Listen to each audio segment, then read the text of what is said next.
Hi everyone, hope you're doing good. Let's see how to make Methi Parathas today. Methi herbs is nothing but the leaves of Fenugreek. Tamilla Venthaya Keerai solluvaanga. These leaves have a slight bitter taste, but they have numerous health benefits. To begin with, I'm taking these methi leaves and chop them fine. In a big bowl, take 4 cups of wheat flour. To this I'm adding 1 spoon Carom seeds, Ajwain or Omam, 1 spoon red chilli powder,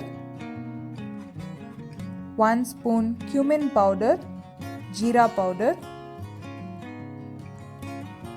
1.5 spoons turmeric powder, manjal tool or haldi,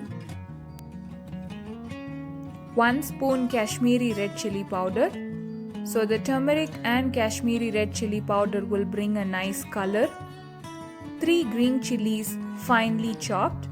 You can reduce the number of green chillies if you don't want it too spicy. Then I'm adding the chopped methi leaves to this. 1 spoon salt. You can adjust as per taste. 1 spoon dry mango powder, that's Aamchoor, and now we'll combine everything together. So the spice powders can get evenly distributed in the wheat flour. Now let's add water gradually and mix this all together and knead this into a thick dough.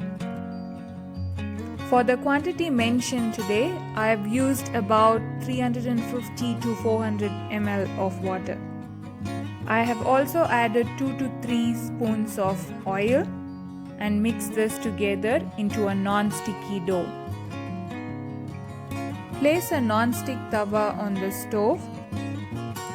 Take a portion of the dough, a small ball sized, dust it with some wheat flour and roll it into flat round shape like you normally do it for rotis. Now place the roti or this methi paratha on heated tawa. After a few minutes, you will see small bubbles coming up. It means the side is cooked. Then flip it to the other side so you can see those brown spots on the one side where it was getting cooked. Brush the cooked side with some melted ghee or butter as per your taste. And when the other side is cooked, flip and do the same. Brush with some ghee and butter. You will get a nice aroma when the methi leaves are getting cooked in ghee. Repeat the whole process and finish making your parathas. You can enjoy this with a simple yogurt and pickle on the side. Thanks for watching. Take care everyone.